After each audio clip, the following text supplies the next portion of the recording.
eto na nga, yung ating topic, usapang sa ngalan ng pag-ibig. So, ibig sabihin ba nito kung ano yung mga nagawa mo na para, or na-sacrifice mo na para sa pag-ibig? Yes, actually yung sa ngalan ng pag-ibig kasi 'di ba, people can do things and then gagamitin nilang excuse or reason bakit nila ginawa yan is love. So dito sa topic natin, what are the things that you have done or that you are willing to do in the name of love? Especially kasi 'di ba lately may mga minsan kasi extreme, silly things, may mga ganun like pumatay dahil sa pag-ibig. So ayan. Okay. Ano pa ba yung mga examples or nakita nyo na sa ngalan ng pag-ibig, mga nagawa? Actually, nag-try akong mag-check, like, what are the things, that people have sacrificed for love. And isa sa mga lumabas doon yung dreams. Yung willing i-sacrifice yung dream para dun sa mahal nila. Ay, ako hindi ganun. Pero sa akin parang sa akin no din ako doon. Kasi I believe na kung talagang kayo yung para sa isa't isa, you can live that dream together. Yes. Instead of, sacrificing that dream. Kasi pwedeng later on, mabuhay ka doon sa regret. Parang yung sa movie to ni Alden at saka ni Catherine na... Alden, Catherine. Yung Hello, Love, Goodbye. Oo, kasi 'di ba? Nag-cry din ako doon. O kasi sila nagkatuluyan. Pero ang galing ni Catherine doon. Anyway, going back. Sa rin nga. Oo. Kasi kung kunyari, ako, i-give up ko to para lang sa kanya. Hindi. Oo. Manigas talaga siya. At saka parang very wrong din kasi yung kung let's say siya yung magsasabing i-give up mo, like maybe... Hindi ko, madaming ganyan na. Oo. Kunyari, OFWs natin. Papipiliin. Gusto kong i-sacrifice ko muna tong relationship natin kasi kailangan kong, let's say, Umalis. buhayin yung sarili ko. Oo. May kailangan akong gawin para sa family ko. So, kailangan mong umalis ng bansa. And willing kang mag-LDR or willing kang talikuran muna yung naiwan mong or relasyon dito sa Pinas. Yun. Diba?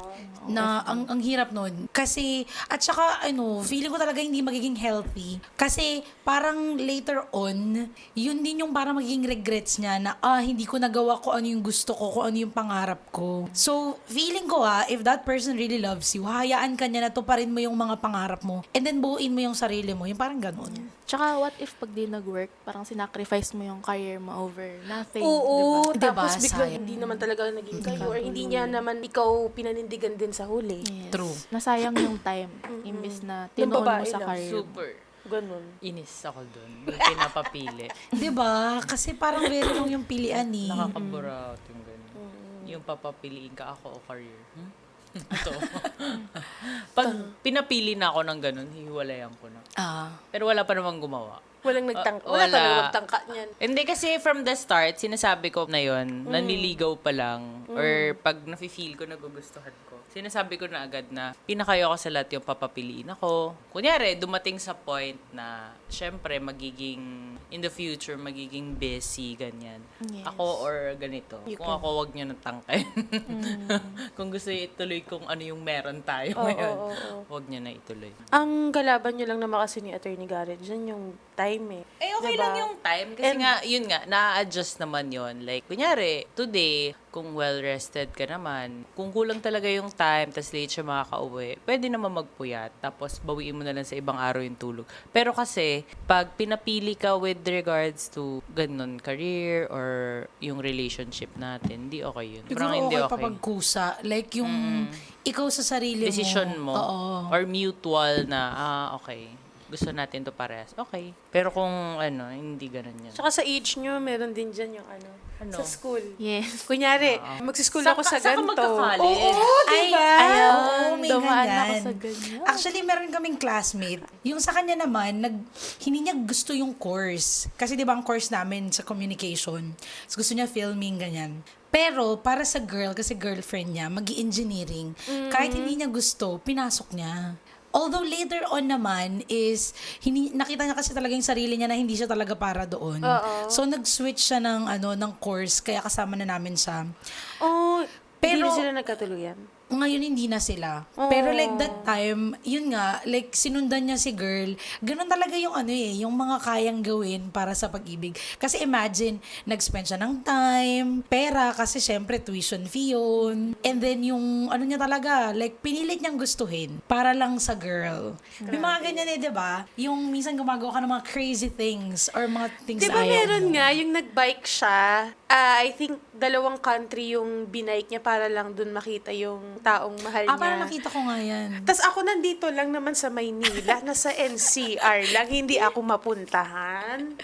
Yun Gigil talaga ako. Oo, di ba? Tapos meron pa yung Will You Marry Me? Pero naano sa Google Map ba yun? Parang na-register yung lahat ng mga pinuntahan niya. Tapos, oo, na-register. Nakita ko Tapos yun. ang Ending nakalagay is doon, Will You Marry Me? oo, Will You Marry Me? So, ganun yung binyahe niya para lang ma-drawing dun sa Google Map yung Will You Marry Me. Sobrang effort. Grabe, no? Ang extreme nung nila.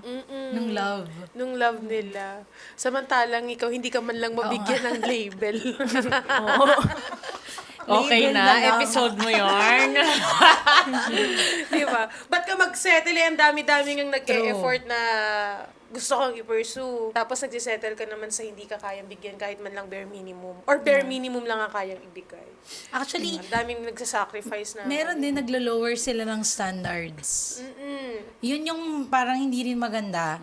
Like, ilo-lower nila yung standards nila para lang din pumasok sa isang relationship. Ay, hindi okay. Yun nga yung magsisettle na lang Ako kasi sila. tininay ko rin yun, no? I-lower ng very light. Ano yung dumadating? Okay din talaga.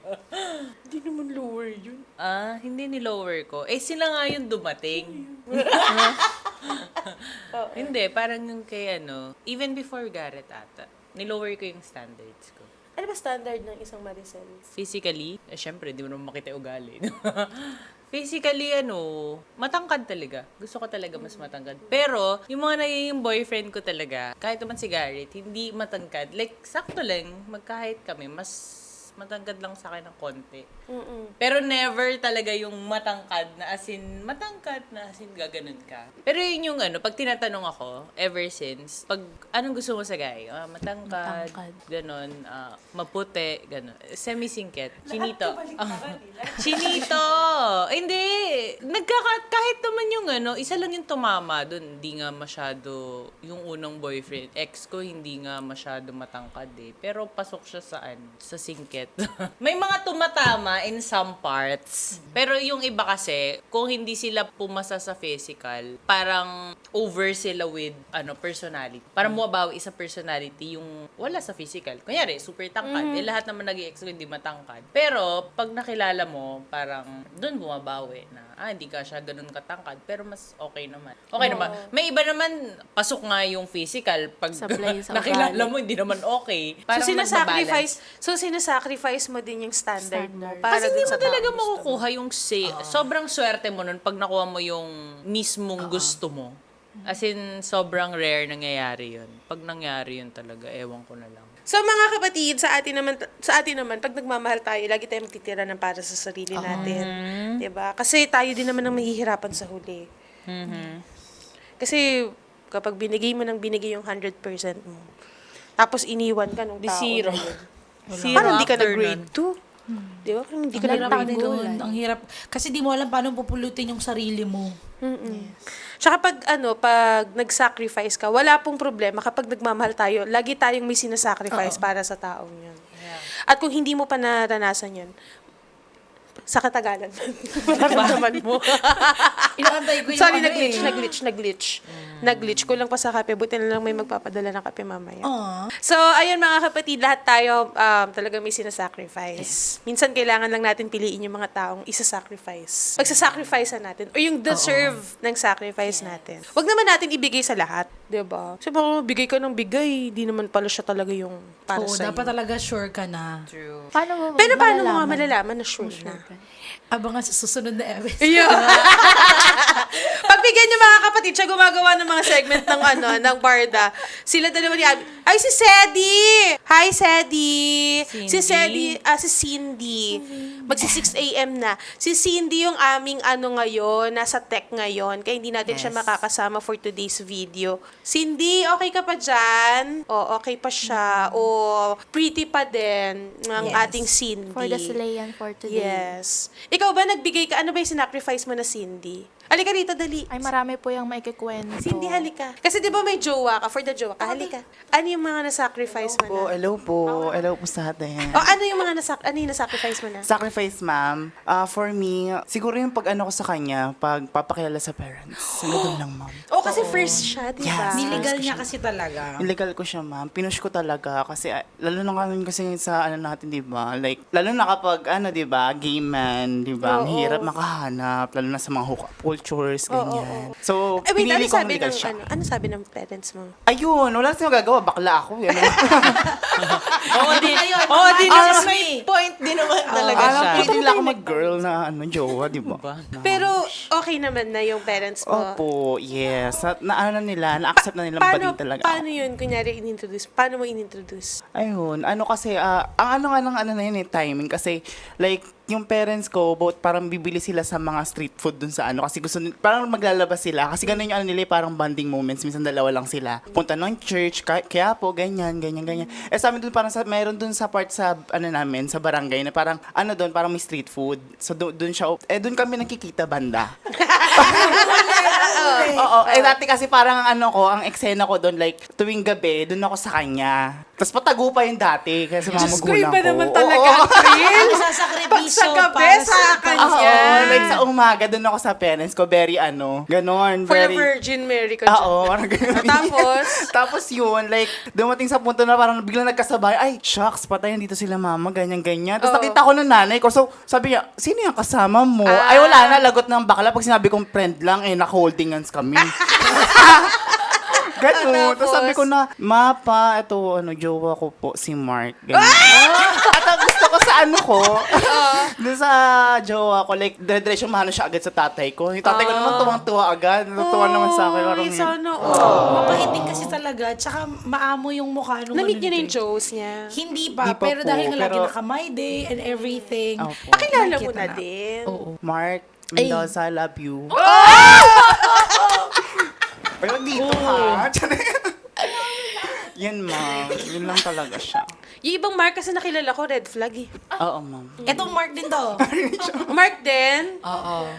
Baka nagbabago ng image ng mga Mark ngayon, ng ilang Mark ngayon. Kasi madaming Mark na na red flag. Okay, sige. Thank you, Cindy. Nakakaloka si Cindy, sana all. Ang dami tuloy na iinggit sa kanya kasi madami tayong mga viewers na hindi pa open sa kanilang mga parents. Very blessed siya sa parents. Yes, diba? Very cool. Okay. True.